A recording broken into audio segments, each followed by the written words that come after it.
안녕하십니까. 이번에 고졸 사회 과목 해설을 맡은 장현영이라고 합니다.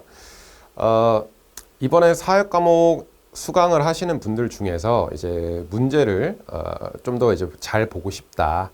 그리고 기출에서 어떤 유형이 나왔느냐, 그걸 이제 파악하고 싶으시다면 이 강의를 통해서 이제 어떤 문제들이 이제 주로 출제가 되었고 어떤 식의 포인트들이 있는지를 잘 파악하시면 되겠습니다. 자, 바로 들어가 볼게요. 자, 1번입니다. 자, 질 높은 정주 환경을 조성하기 위한 조건으로 적절한 것. 자, 여기서 질 높은 정주 환경이라는 말이 나옵니다. 요거는 이제 행복의 조건이랑도 이제 관련이 돼요. 자, 행복의 조건은 이제 1단원의 맨 처음에 나오는 내용이고요. 여기에는 이제 질 높은 정주 환경 외에도 경제적 안정, 민주주의, 그리고 도덕적 성찰과 같은 요소들이 포함되어 있습니다. 자, 여기에서는 지금 질 높은 정주 환경에 대해서 얘기를 하고 있는데요. 자, 질 높은 정주 환경의 경우에는 거주 환경이라고 이해를 해주시면 됩니다. 우리가 살고 있을 때 거주 환경이 굉장히 중요하잖아요. 그래서 거기에서 거주 환경과 관련된 요건들을 고르시오 라는 문제라고 이해를 해주시면 되겠습니다. 그래서 기억을 보시면 깨끗한 자연환경 당연히 중요하겠죠. 자, 그 다음 니은 안락한 주거환경 마찬가지로 중요할 것입니다. 편의시설이라든지 치안이라든지 아니면 여러가지 기타 요건들이 잘 갖춰져야지만 우리가 제대로 된 삶을 영위할 수 있겠죠. 자, 디귿의 생활시설 부족, 빈부격차의 심화 이런 것들은 행복의 요건과는 맞지가 않고요. 특히 빈부격차의 심화의 경우에는 경제적 안정과도 맞지가 않기 때문에 반드시 빼주셔야 되겠습니다. 자, 그래서 정답은 1번 되겠습니다. 자, 다음 2번 문제로 넘어갈게요. 자, 2번 문제를 보시면 인권의 특성에 대한 설명으로 적절한 것을 보기에서 고르시오 라고 했습니다. 자, 여기서 인권이라는 말이 나왔고 특성이라는 걸 고르라고 했어요. 자, 인권 같은 문제는 굉장히 자주 출제되는 요인이기 때문에 반드시 숙지를 잘 해주셔야 됩니다. 자, 인권의 특성에는 총 4가지가 있겠는데요. 자, 처음에는 보편성, 두 번째는 첨부성, 세 번째는 항구성, 네 번째는 불가침성. 자, 이렇게 4가지가 인권의 특성이라고 할 수 있겠습니다. 바로 선지를 보면서 설명하도록 할게요. 자, 기억, 누구나 침범할 수 있는 권리이다. 자, 침범할 수가 없겠습니다. 자, 이거는 불가침성이랑 관련이 되는데요. 불가침성은 누구나 침해할 수 없는 권리를 의미합니다. 인권이라는 건 누구라도 어떤 개인의 인권을 함부로 침해할 수가 없습니다. 자, 니은 타인에게 양도할 수 있는 권리이다. 자, 양도가 불가능합니다. 양도가 불가능한 권리입니다. 자, 디귿 인간이 태어나면서부터 가지는 천부적 권리이다. 자, 태어나면서부터 천부적인 권리다 라고 했어요. 요거는 이제 천부성, 인권의 천부성과 관련이 되기 때문에 맞는 말이고요. 자, 그 다음 리을 인간이라면 누구나 누릴 수 있는 기본적인 권리이다. 여기서 중요한 말은 누구나입니다. 자, 누구나는 인권의 보편성과 관련이 되는 내용이에요. 그렇기 때문에 지금 여기에서는 디귿과 리을 정답은 4번이 되겠습니다. 인권의 특성은 굉장히 자주 나오는 내용이기 때문에 반드시 숙지를 하시길 바라겠습니다. 자, 다음으로 넘어가죠. 3번 문제. 자, 3번 문제입니다. 기본권에 대해서 출제를 했어요. 자, 기본권은 인권 중에서 헌법으로 보장되는 권리를 따로 인권이라고 얘기를 합니다. 자, 여기에는 지금 여러 가지 권리가 있지만 총 5가지 종류의 권리가 있어요. 5가지. 자, 사회권, 평등권, 청구권, 참정권이 있고요. 여기 더해서 자유권이 있습니다. 자, 그래서 1, 2, 3, 4 선지에 나오는 내용과 자유권까지 총 5가지의 기본권이 있다는 거 반드시 숙지를 해주셔야 되겠고요. 자, 각각의 특징들을 구별하실 수 있어야 되는데, 자, 문제를 보시면 의사결정 과정에 참여할 수 있는 권리라고 했어요. 자, 이걸 다른 말로 뭐라고 얘기할 수 있느냐? 정치 참여 권리다라고 이해를 해주시면 됩니다. 자, 그래서 두 번째 줄에는 평가원이 참 친절하게도 혹시라도 헷갈리실까봐 사례들까지 첨부를 해줬어요. 자, 사례들 보시면 특히 이제 제 수업을 계속 들으셨던 분들은 이제 기억을 하실 텐데, 자, 선거권, 공무담임권, 국민투표권 등이 대표적인 사례입니다. 이것들은 전부 정치 참여의 예시들이라고 할 수 있겠고요. 이 권리를 우리는 참정권이라고 부릅니다. 그래서 정답은 4번 참정권이 되겠고요. 자, 나머지 권리들을 한번 잠깐만 언급하도록 할게요. 자, 사회권의 경우에는 인간다운 삶을 보장받을 권리, 다르게 얘기하면 복지와 관련된 권리다라고 생각을 해주시면 됩니다. 자, 2번 평등권, 차별받지 않을 권리예요. 차별받지 않을 권리. 그 다음 3번 청구권, 무언가 문제가 발생했을 때 그 문제 해결을 요구할 수 있는 권리입니다. 요구하거나 요청할 수 있는 권리인데, 자, 지금 문제로 직접적으로 나오지는 않았지만 청구권의 경우에는 정답으로 나올 경우에 반드시 이러한 표현이 나옵니다. 수단적 권리이다. 혹은 자, 기본권 침해의 회복을 요구하는 권리이다. 라는 표현이 나옵니다. 특히 수단적 권리라는 표현을 반드시 숙지를 해주셔야 됩니다. 자, 자유권은 선택권이라고 생각을 해주시면 돼요. 무언가를 자유롭게 선택할 수 있고 외부의 개입이나 억압으로부터 벗어날 수 있는 권리를 자유권이라고 얘기를 합니다. 그래서 이 기본권 문제는 굉장히 자주 나오는 유형이기 때문에 반드시 숙지를 해주셔야 되겠습니다. 자, 다음으로 넘어가겠습니다. 자, 4번 문제.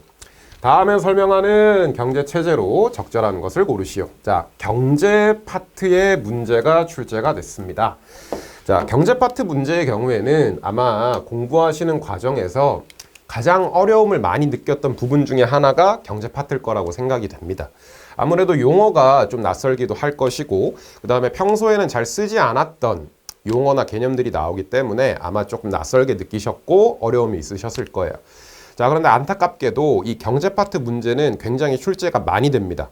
그렇기 때문에 이 경제 파트에 있는 내용들을 확실하게 숙지를 해주셔야 됩니다. 자, 볼게요. 자, 지금 여기에서는 경제 체제에 대해서 얘기를 하고 있는데 경제 체제는 몇 가지가 있습니다. 자, 특히 자본주의가 있고요. 사회주의가 있습니다. 자, 그리고 또 다른 분류 방식으로는 시장경제체제라는 것이 있고요. 또 하나는 계획경제체제라는 것이 있습니다. 자, 둘의 분류 기준이 다른데 자본주의와 사회주의를 분류하는 기준은 생산수단의 사적 소유 여부에 따라 경제체제를 분류를 해줍니다. 자, 반대로 시장경제와 계획경제는 경제 운영의 주체에 따라 분류를 해주는 방식이에요. 자, 바로 들어가겠습니다. 자, 그러면 1, 2, 3, 4 선지를 보시면 제가 말씀드렸던 경제체제 중에 자본주의, 사회주의, 시장경제, 계획경제 중에서 지금 딱 보이는 내용은 2번 자본주의밖에 없어요. 여기에서도 정답이 2번이라는 걸 유추할 수 있겠고요. 자, 내용을 한번 보시면 시장에서 자유로운 경쟁을 통해 상품의 생산, 교환, 분배, 소비, 자유로운 경제 활동을 얘기하는 거죠. 자유 경제 활동에 대해서 얘기를 하고 있고요. 자, 두 번째, 개인의 재산을 자유롭게 획득하고 사용할 수 있는 사유재산 제도를 바탕으로 한다. 자, 여기 별표 하나 치겠습니다. 제일 중요한 얘기가 나왔어요. 사유재산 제도.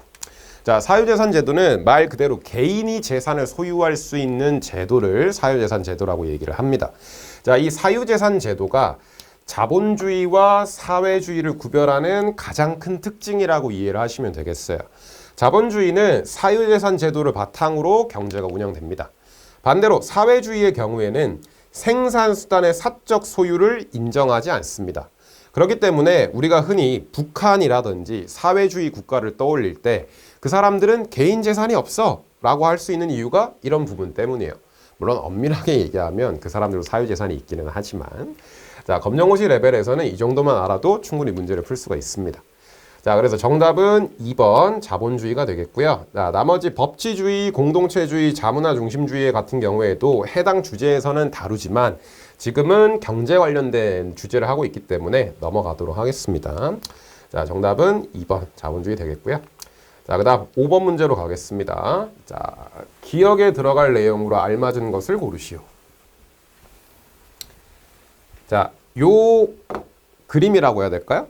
텍스트라고 해야 될까요? 자, 이 헌법 제37조 2항의 경우에는 엄청나게 자주 나오는 텍스트예요.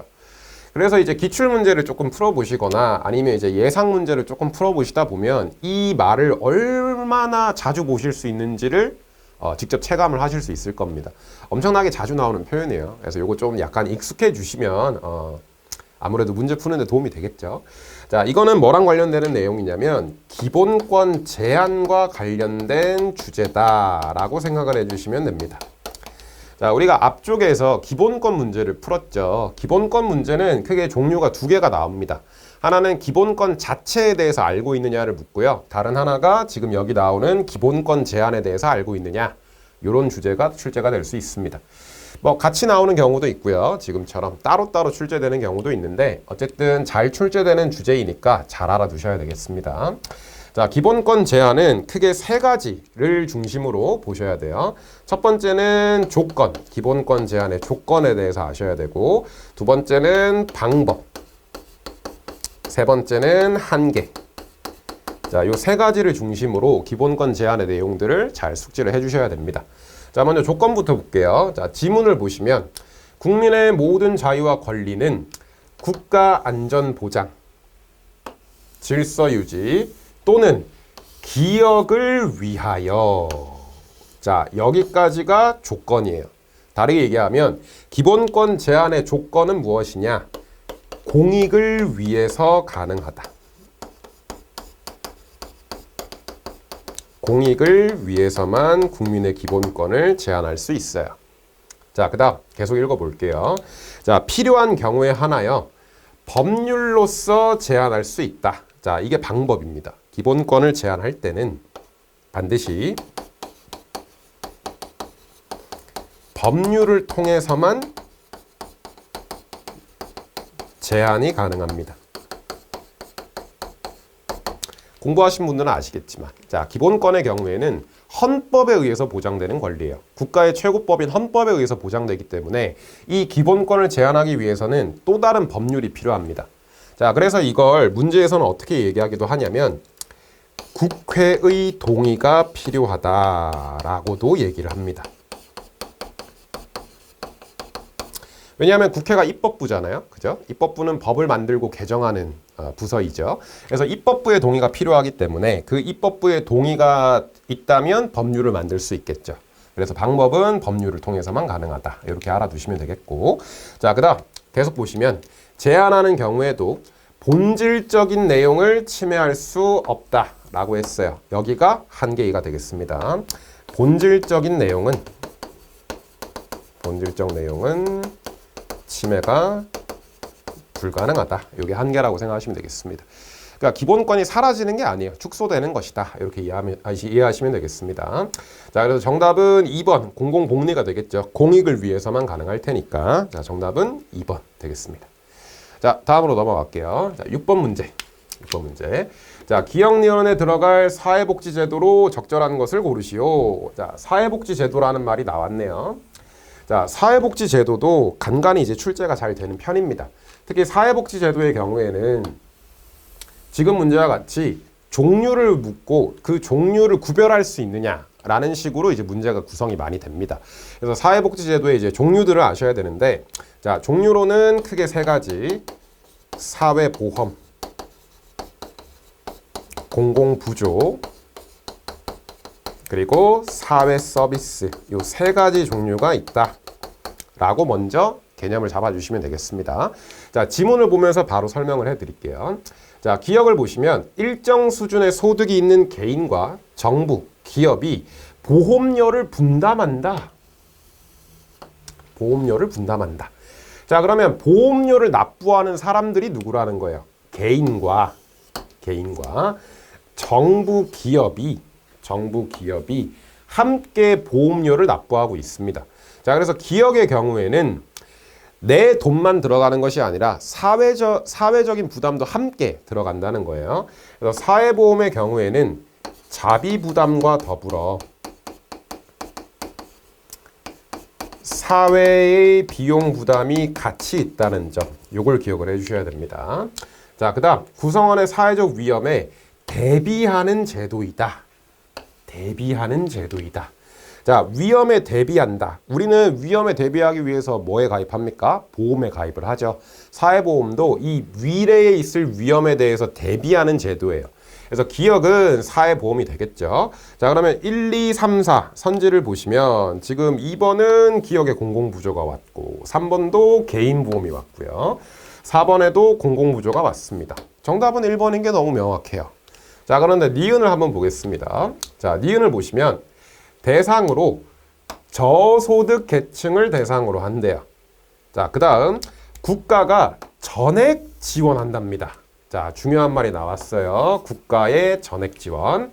다르게 얘기하면 이 국가의 전액 지원이라는 얘기는 공공부조는 자비 부담이 없다는 특징을 가집니다. 100% 그 비용을 사회가 부담을 해줍니다. 자, 여기에서 차이가 나오는 겁니다. 기업의 경우에는 개인과 정부, 기업이 보험료를 분담한다면 니은의 경우에는 저소득 계층을 대상으로 하기 때문에 그 비용을 국가가 전액 지원을 해줍니다. 자비 부담이 없다는 특징이 있죠. 자, 여기에서 평가원이 참 친절하게도 예시를 더 들어줬어요. 자, 기억의 예시로는 국민건강보험이 있고 니은의 경우에는 국민기초생활보장제도가 있다라고까지 해줬습니다. 절대로 틀리시면 안 되겠죠. 정답은 기억의 사회보험, 니은의 공공부조가 되겠습니다. 1번이 되겠네요. 자, 넘어가겠습니다. 7번 문제. 자, 시장 실패에 대한 사례로 적절한 것을 고르시오. 자, 이 문제의 경우에는 별표를 하나 달도록 하겠습니다. 최근에 이 시장 실패와 관련된 주제들이 계속 출제가 되고 있어요. 더군다나 이 시장 실패는 경제 파트에서 출제되는 주제이기 때문에 아무래도 조금 난이도가 있다고 느껴지실 수 있습니다. 시장 실패 관련해서는 조금 자세하게 보도록 할게요. 자, 일단 시장 실패의 종류에는 무엇이 있느냐? 자, 시장 실패의 종류에는 불완전 경쟁, 두 번째로 공공재의 공급 부족, 세 번째로 외부 효과가 있습니다. 자, 요 세 가지가 시장 실패의 예시들이라고 생각하시면 될 것 같아요. 자, 불완전 경쟁을 다른 말로 뭐라고 얘기하냐면 독과점이라고도 얘기합니다. 자, 그 다음 외부 효과. 외부 효과의 경우에는 외부 경제도 있고요. 외부 경제. 그 다음에 외부 불경제라는 것도 있습니다. 자, 이 각각의 것들의 경우에도 문제가 출제될 수 있기 때문에 각각의 내용도 잘 알아두셔야 돼요. 자, 적절한 거 보겠습니다. 1번. 자, 자원이 효율적으로 배분된다. 물론 시장이 잘 운영된다면 효율적으로 배분되겠지만 그렇지 않기 때문에 실패한 거예요. 1번은 빼셔야 되겠고. 2번. 공공재 공급 부족 문제가 발생한다. 자, 정확히 여기에 내용이 나와 있죠. 자, 2번이 정답이 되겠습니다. 자, 3번. 생산량이 증가할수록 단위당 생산 비용이 감소한다. 자, 요거는 규모의 경제라고 합니다. 규모의 경제는 문제가 아니고요. 장점이라고 생각하시면 됩니다. 규모의 경제의 경우에도 출제가 자주 됐던 내용이기 때문에 규모의 경제는 잘 기억을 해주시고 시장의 장점이라고 이해를 해주시면 되겠습니다. 시장 경제의 장점이다. 이렇게 이해해 주시면 돼요. 자, 4번. 소비자가 윤리적인 가치 판단을 하고 상품을 소비한다. 자, 4번의 경우에는 윤리적 소비라고 합니다. 요거는 뭐 시장 경제랑은 그렇게 큰 차이가 없죠. 자, 그래서 정답은 2번이 되겠습니다. 그래서 요 각각의 내용들, 독과점이 무엇인지, 외부 경제, 외부 불경제가 무엇인지 요 내용들도 잘 숙지를 해주셨으면 좋겠습니다. 특히 과점의 경우. 자, 과점은 담합 문제가 발생한다는 거 잘 기억해 주시고요. 자, 넘어가겠습니다. 8번. 자, 편익에 대한 설명으로 적절한 것을 보기에서 골라라. 자, 여기서 편익이라는 말이 나왔네요. 또 경제 관련한 주제가 나왔습니다. 자, 편익이라는 말에 밑줄을 치시든 동그라미를 치시든 한번 해주시고요. 자, 편익이라는 것이 무엇이냐? 자, 편익은 만족감 내지는 이익이다. 이렇게 이해를 해주시면 됩니다. 자, 선택에 따른 만족감 내지는 이익을 편익이라 그래요. 자, 그래서 기억해 보시면 선택을 통해 얻게 되는 이익이다. 정확하죠? 편익에 대한 설명으로 정확합니다. 그다음 니은 경기 침체와 동시에 물가가 상승하는 현상이다. 자, 요거는 적절하진 않은데 되게 중요한 말이 나왔어요. 자, 이걸 뭐라고 하냐면 스태그플레이션이라고 합니다.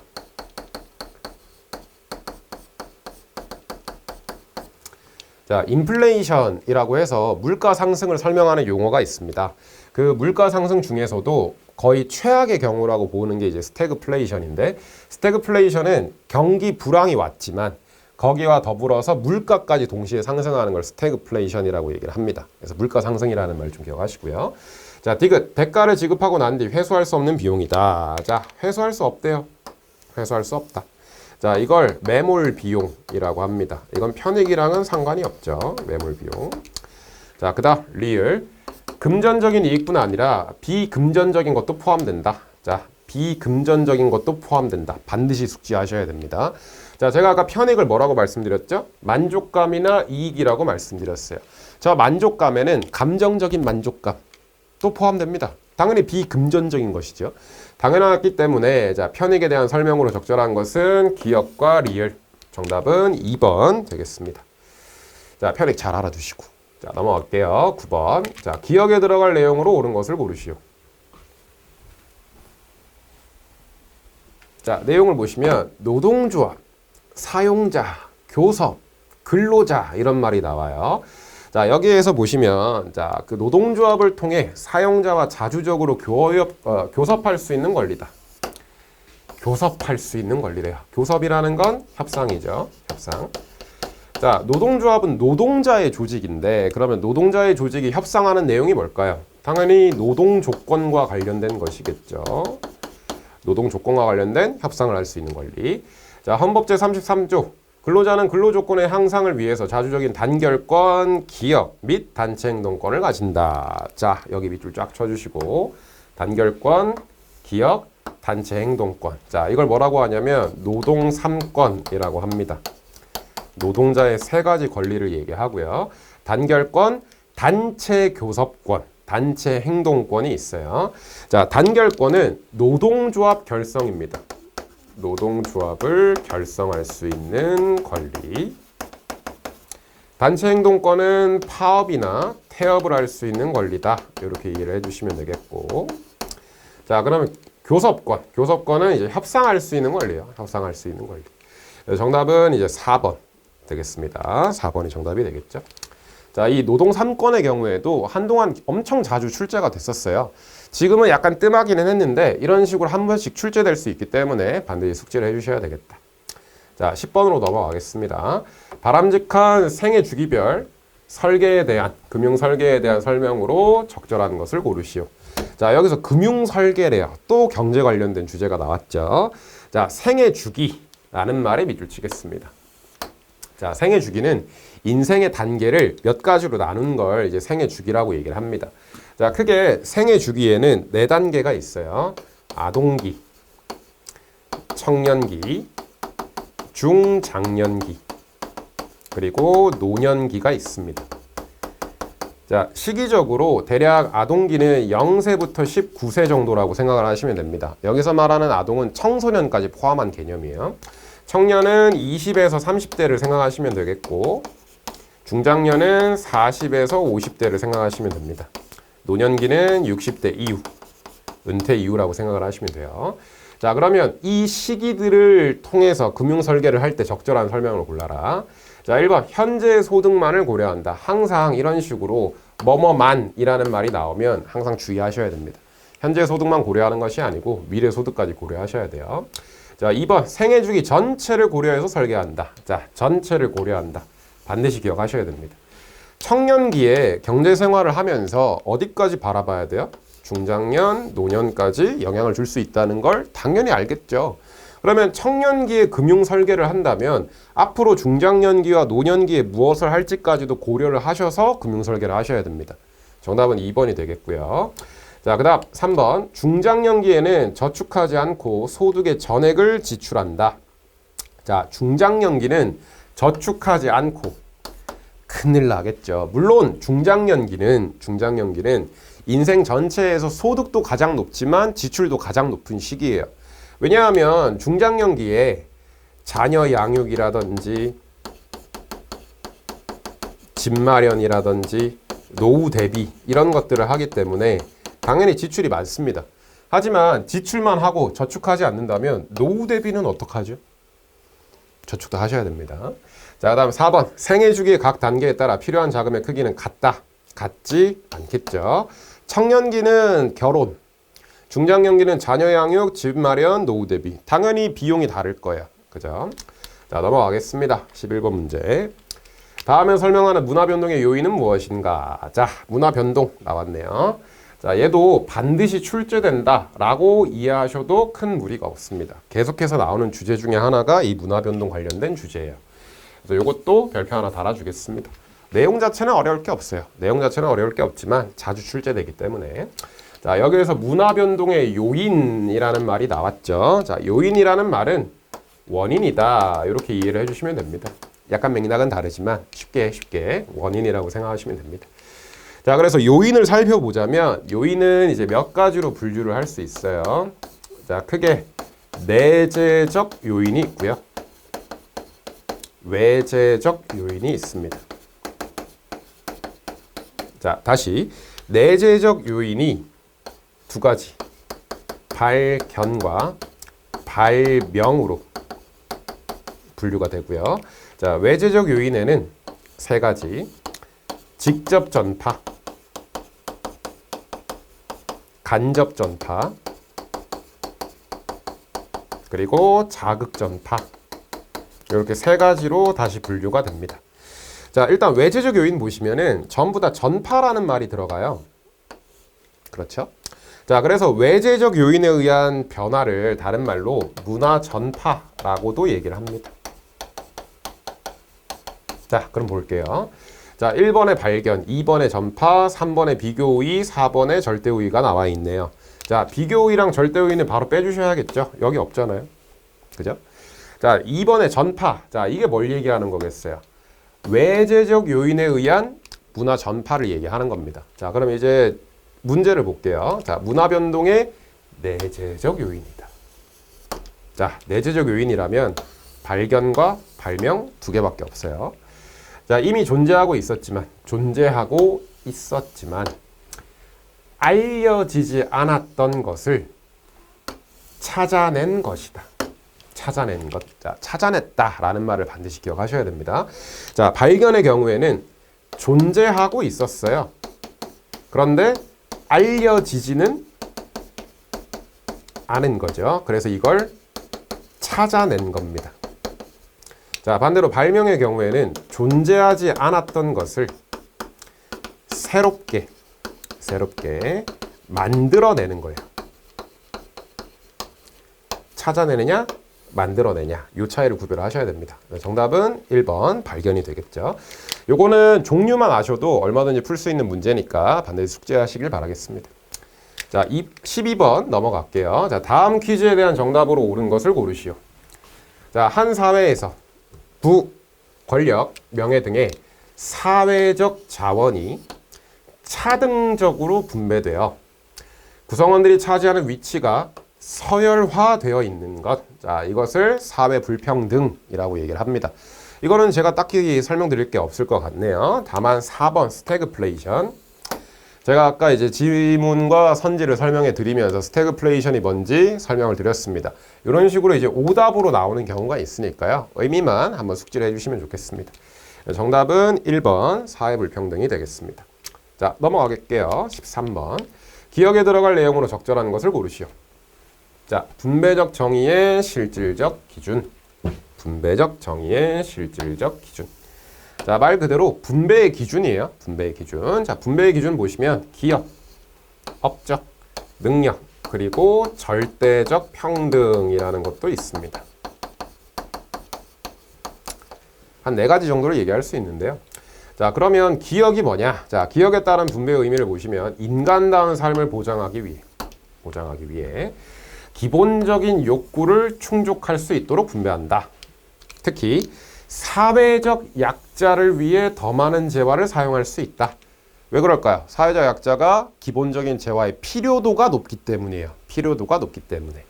그래서 지금 여기서 얘기하는 것들은 필요에 따른 분배입니다. 특히 필요에 따른 분배의 대표적인 예시가 뭐냐면 복지제도라고 생각을 해주시면 돼요. 복지제도가 대표적인 필요에 따른 분배의 예시입니다. 아무래도 사회적 약자들은 복지에 대한 필요가 크겠죠. 하지만 이제 일반적인 수준의 이제 경제 상황, 경제 능력이라든지 아니면 사회 소수 상류층의 경우에는 사회복지 제도가 그렇게 필요하지는 않겠죠. 그래서 필요에 따른 분배의 대표적인 예시가 복지제도라는 것 기억하시면 되겠습니다. 정답은 3번 필요에 따른 분배였고요. 자, 14번 다음에 해당하는 기후지역으로 옳은 것. 자, 별표 치겠습니다. 기후지역 반드시 나올 겁니다. 반드시 나올 거고 이번 8월에서도 반드시 이 기후 관련된 문제는 출제가 될 거예요. 한 번도 빠지지 않고 나왔습니다. 그래서 기후 반드시 기억을 잘 해주시고, 자, 기후 종류는 1, 2, 3, 4에서 모두 나왔네요. 각각의 특징들을 잘 기억하셔야 되겠고 바로 보겠습니다. 자, 분포 지역이 북극해 연안이래요. 그러면 극지방이란 얘기죠. 추운 지역. 자, 전통산업으로는 사냥, 어로, 특히 술록, 유목. 여기에서는 농사가 불가능합니다. 농사가 불가능하고 사람은 살기 때문에 곡물을 주식으로 선택하는 것이 아니고 고기를 섭취하는 걸 선택했어요.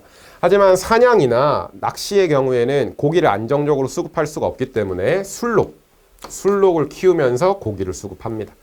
자, 그래서 전통 의복도 보시면 가죽이나 털로 만든 두꺼운 옷이래요. 추운 지역입니다. 자, 그러면 1, 2, 3, 4 중에서 추운 지역은 4번 한대기후가 되겠죠. 열대기후는 적도 근처입니다. 한대기후는 극지방, 열대기후는 적도 부근이에요. 건조기후 지역은 대표적으로 사막이 있겠죠. 자, 여기서 하나 주의를 좀 드리고 싶은 거. 사막에도 농사가 됩니다. 한대기후에서만 농사가 안 돼요. 자, 온대기후 지역은 대표적으로 저희 우리나라 한국이 되겠죠. 자, 그래서 정답은 4번 한대기후가 되겠습니다. 자, 15번 문제 기억에 들어갈 내용으로 적절한 것. 자, 사막화가 나왔네요. 이게 요즘에 조금 자주 나오는 편이긴 한데 이게 나오면 그냥 점수 공짜로 가져가는구나 이렇게 생각하시면 됩니다. 자, 사막화는 이제 환경 문제 중에 하나로 이제 언급이 되는데 사막화는 이제 주변 지역이 사막으로 변화되는 거예요. 그러니까 토지가 황폐화되는 거죠. 토지 황폐화. 자, 이 토지 황폐화에 따라서 이제 농사도 못 짓고 가축도 못 키우고 그런 문제가 발생할 겁니다. 그래서 대표적인 사례 지역으로 사헬지대라는 데가 있대요. 자, 여기 별표. 사막과 관련해서 제일 많이 나오는 정답 내지 힌트가 이 사헬지대라는 용어입니다. 사헬지대가 사막화의 대표적인 지역이라는 거 반드시 숙지를 해주시고요.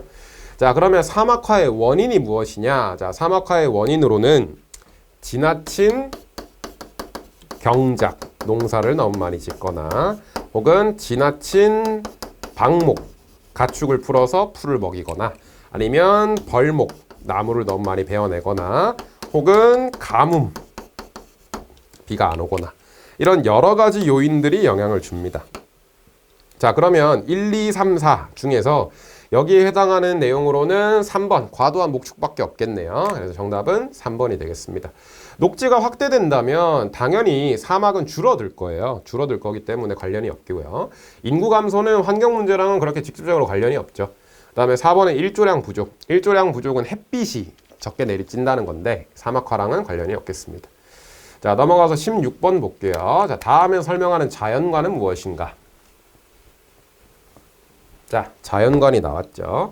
자, 자연관의 경우에는 사회 과목에선 딱 2개만 얘기를 합니다. 하나는 생태중심주의, 다른 하나는 인간중심주의예요. 그럼 바로 직접민주주의랑 문화사대주의는 빼주셔야 돼요. 둘 중 하나가 정답입니다.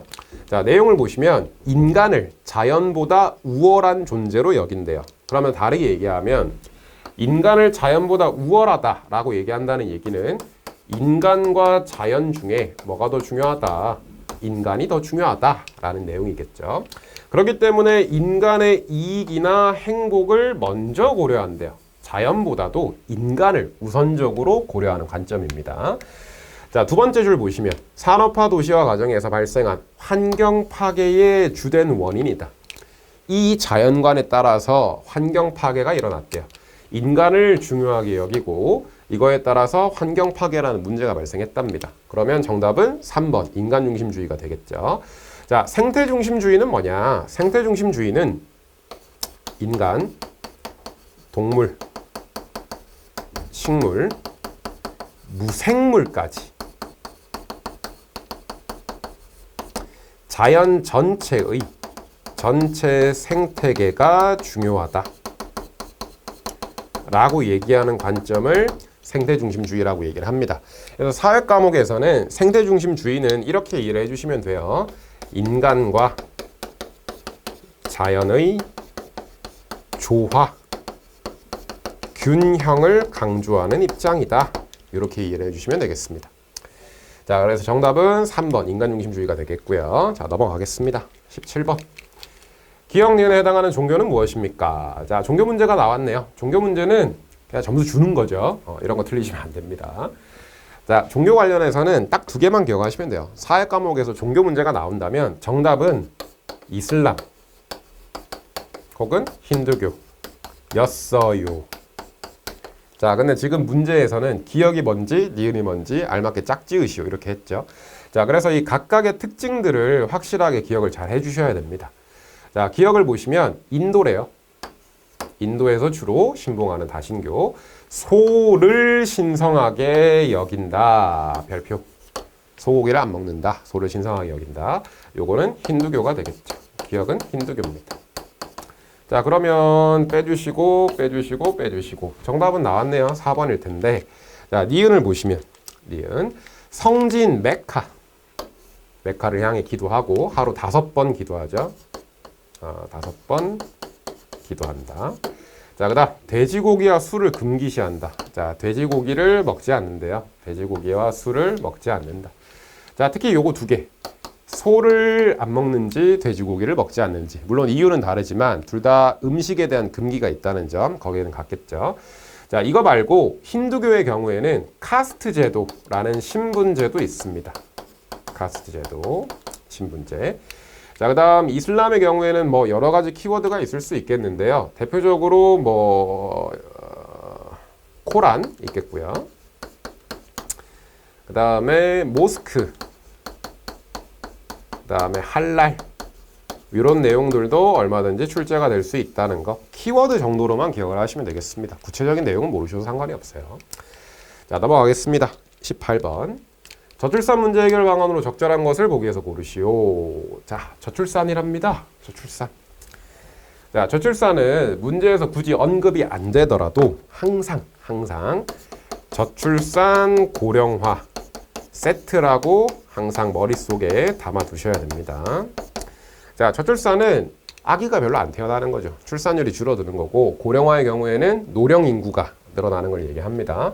자, 그러면 저출산의 원인. 자, 원인도 아셔야 되니까. 자, 원인으로는 크게 두 가지가 있어요. 두 가지. 자, 첫 번째는 여성의 사회 진출 증가. 사회 진출이 늘어났다. 두 번째는 결혼과 출산에 대한 가치관이 변화하였다. 이런 게 있겠고요. 자, 그러면 이걸 해결하기 위해서는 어떻게 해야 될 거냐? 당연히 사람들이 아이를 키우기 좋은 환경을 마련해 줘야 될 거고요. 자, 니은 산하 제한 하면 안 되겠죠. 디귿 출산 장려금. 사람들이 애를 안 낳는 이유가 돈이 너무 많이 들어서잖아요. 장려금 주셔야 되겠고. 그다음 리을 개발 제한 구역을 확대한다. 이거는 저출산이랑은 전혀 관련이 없죠. 그래서 정답은 기역과 디귿 1번이 되겠습니다. 자, 마찬가지 고령화의 경우에도 원인과 해결 방법들을 반드시 기억을 하셔야 되겠습니다. 넘어가겠습니다. 19번. 교통통신 발달이 가져온 변화로 가장 적절한 것. 이건 쉽죠. 자, 도시 관련한 이제 내용이 되겠는데요. 교통통신이 발달하게 된다면 1번. 시공간의 제약이 크게 줄어들겠죠. 당연하겠죠. 자, 요 얘기는 이동의 제한이 줄어든다는 뜻이고요. 자, 그 얘기는 지역 간 교류가 증가한다는 뜻이고, 다르게 얘기하면 생활 범위나 경제 활동의 범위가 늘어난다를 얘기합니다. 당연히 접근성도 늘어나겠죠. 자, 그럼 보겠습니다. 1번만 정답이 되겠죠. 시공간의 제약이 줄어들었다. 자, 2번 지역 간의 교류가 단절됐다. 아닙니다. 늘어나요. 자, 3번 경제활동의 범위는 축소된 것이 아니고 확장됩니다. 4번 다른 지역과의 접근성이 낮아졌다. 접근성은 높아집니다. 정답은 1번이에요. 자, 넘어가겠습니다. 20번 다음에 설명하는 용어는 무엇인가? 기업의 규모가 커지면 일반적으로 본사나 연구소는 자본과 기술 확보가 유리한 대도시에 제품을 생산하는 공장은 저임금 노동력이 풍부한 지역에 각각 설립하게 된다. 자, 포인트는 각각 설립이에요. 규모가 커지면, 기업의 규모가 커지면 본사나 연구소는 대도시에 위치하고 제품을 생산하는 공장은 저임금 노동력이 풍부한 지역에 각각 설립한답니다. 자, 이걸 뭐라고 얘기를 하느냐? 공간적 분업이라고 해요. 이게 약간 낯서실 수도 있는데 이 내용은 이미 기출에서 여러 번 나왔었어요. 물론 그때는 다국적 기업과 관련해서. 다국적 기업의 경우에도 똑같습니다. 본사나 연구소는 선진국에 위치할 것이고 생산시설은 공장과 같은 생산시설은 저개발 국가에 위치할 거예요. 그런 의미에서 다국적 기업의 공간적 분업도 이미 충분히 나왔던 내용이기 때문에 이걸 국내 기업으로 바꿨을 뿐이죠. 정답은 2번 공간적 분업이 되겠고요. 자, 1번의 공정무역. 요거는 윤리적 소비랑 관련이 되죠. 윤리적 소비. 자, 그 다음에 탄소 발자국. 요거는 온실가스 배출과 관련되는 내용이고요. 그 다음에 지리적 표시제는 농촌의 경제 활성화와 관련되는 내용이겠죠. 그래서 요 각각에 있는 내용들도 한 번씩은 다 출제됐던 정답이었던 내용들이기 때문에 반드시 숙지를 하셔야겠습니다. 정답은 2번 공간적 분업이 되겠고요. 자, 21번 기억에 들어갈 내용으로 옳은 것. 자, 학습 주제 기억의 문제점 개인정보 유출로 인한 사생활 침해. 개인정보 유출, 사생활 침해. 프로그램 불법 복제, 사이버 범죄. 자, 그러면 이건 뭐의 문제겠어요? 정보화가 진행되면서 발생하는 새로운 문제들이겠죠? 네, 정답은 2번 정보화가 되겠고요. 자, 여기서 님비 현상이 나왔는데 님비 현상은 지역 이기주의의 한 형태입니다. 지역 이기주의. 혐오 시설에 반대하는 거예요. 내가 사는 지역에 혐오 시설이 입주하는 것을 반대하는 것, 님비 현상. 자, 열섬 현상의 경우에는 도시 중심부에 도심의 기온이 상승하는 것, 이게 열섬 현상입니다. 네, 정답은 2번 정보화가 되겠습니다. 자, 22번 다음에 설명하는 문화권을 지도의 AD에서 고르시오. 자, 여기 별표 달겠습니다. 문화권 문제는 계속 출제되고 있어요. 이번에도 나올 겁니다. 그래서 문화권 문제는 반드시 숙지를 잘 해주실 것. 특히 요즘 문화권의 특징 중에 하나가 지도 형식으로 문제를 출제한다는 거예요. 그래서 지도도 확실하게 숙지를 잘 해주셔야 됩니다. 자, 먼저 보시면 지도를 한번 볼게요. 자, 지도상에 A 지역. 자, 극지방 근처죠. 특히 북극 근처예요. 북극 근처. 자, 그 다음 B 지역. 자, B 지역의 경우에는 아프리카가 되겠고요. 그 다음에 C 지역의 경우에는 아시아 지역이 되겠죠. 중국, 한국, 일본이 보이니까. 자, 그 다음 D 지역의 경우에는 남아메리카 되겠네요. 일단 대략적인 위치들은 아셔야 됩니다. 세부적인 국가들이 어디 있는지는 모르셔도 대략적인 지리는 아셔야 돼요. 자, 내용을 보시면 리오그란데강 이남, 남쪽이란 뜻이죠. 자, 리오그란데 강은 미국과 멕시코 국경에 있어요. 미국과 멕시코 국경 사이에 위치한 곳이 리오그란데 강이에요. 자, 남쪽이랍니다. 그러면 멕시코부터 남쪽 지역을 얘기하겠죠. 남부 유럽 문화가 전파되었다. 자, 그래서 주로 주로 에스파냐어, 스페인어와 포르투갈어를 사용하고요. 가톨릭이 주류 종교예요. 가톨릭, 우리나라에선 천주교라고 얘기하죠. 자, 그 다음 원주민과 아프리카인, 유럽인의 문화가 혼재되어 있다. 혼혈 문화가 나타난다. 문화 융합이 나타난다. 이렇게도 얘기를 합니다. 자, 요 지역은 남아메리카 문화권이 되겠고요. 이 남아메리카 문화권을 다른 말로 뭐라고 얘기하느냐? 라틴 아메리카 문화권이라고 합니다. 라틴 아메리카 문화권. 자, 그러면 이 라틴 아메리카가 남미예요. 남아메리카. 자, 그러면 남미 지역을 고르시면 되겠죠? 정답은 D, 4번이 되겠습니다. 그래서 요 문제의 경우에는 지도를 잘 숙지해 주셔야 됩니다. 지도를 잘 숙지해 주시고 특징들도 반드시 숙지를 하셔야 문제를 풀 수 있기 때문에 각 문화권의 특징들, 그 다음에 대략적인 위치 정도를 반드시 알아두시기 바라겠습니다. 넘어갈게요. 23번, 다음에 설명하는 용어는 무엇인가? 일정한 지역 안에 인구를 성별, 연령별 등의 기준으로 나누어 본 것으로 해당 지역의 사회 경제적 특성을 파악하는 데 유용하다. 요거는 처음 나온 것 같아요. 네, 처음 나왔지만 어려운 문제는 아닙니다. 사실상 지문을 보고도 얼마든지 고르실 수 있기 때문에 어려운 문제는 아니에요. 자, 일정한 지역 안의 인구를 여러 기준에 따라 나누어 본 거래요. 인구를 나누어 본 거래요. 특성을 파악하는 데 유용하답니다. 그러면 당연히 인구의 구조에 대해서 파악을 했기 때문에 이 지역의 특성들을 잘 알 수 있겠죠. 나누어 봤다 그랬으니까. 정답은 인구 구조가 되겠습니다. 정답은 3번이에요. 3번인데. 자, 인구 절벽. 요거는 뭐랑 관련되냐? 저출산이랑 관련됩니다. 저출산이 일어나면 태어나는 아기들이 줄어드니까 갑자기 인구가 뚝 떨어져요. 인구 절벽. 자, 인구 과잉. 요거는 주로 저개발 국가. 저개발의 개발도상국에서 주로 나타나는 문제가 인구 과잉입니다. 인구 과잉은 인구가 너무 많은 거예요. 자, 그 다음 인구 이동. 인구 이동의 종류는 여러 가지가 있죠. 대표적으로 이제 우리가 책에서 배운 것만 하더라도 이촌향도, 역도시화, 빨대 효과도 있고요. 그 다음에 규모가 큰 것들로는 경제적 이동, 정치적 이동, 환경적 이동 이런 것들도 있었죠. 자, 그래서 정답은 3번 인구 구조고 그렇게 어렵게 생각하지 마세요. 얼마든지 찾을 수 있는 문제였습니다.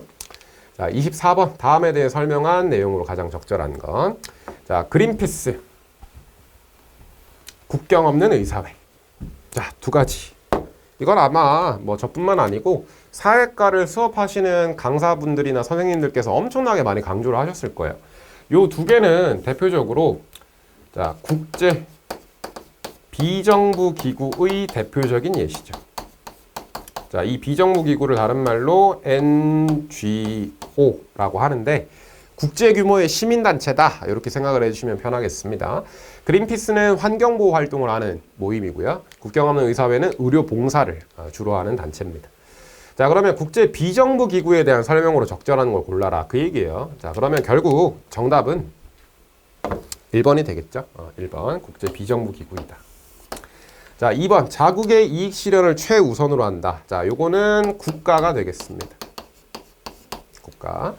자, 3번 국제 분쟁 지역의 평화 유지군을 파견한다. 요거는 UN이죠. UN 국제연합인데 자, UN과 같은 이런 기구들을 국제기구라고 합니다.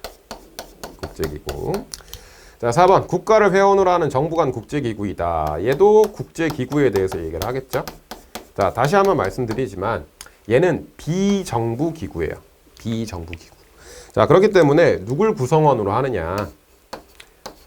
개인과 시민단체를 회원으로 구성됩니다. 다르게 얘기하면 비정부 기구에는 국가가 참여하지 않습니다. 그래서 비정부 기구예요. 알아두시고 정답은 1번 국제 비정부 기구 되겠습니다.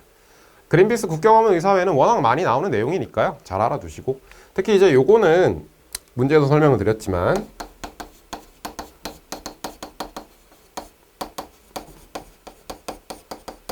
국제사회의 행위 주체와 관련한 내용들을 쭉 다루고 있어요.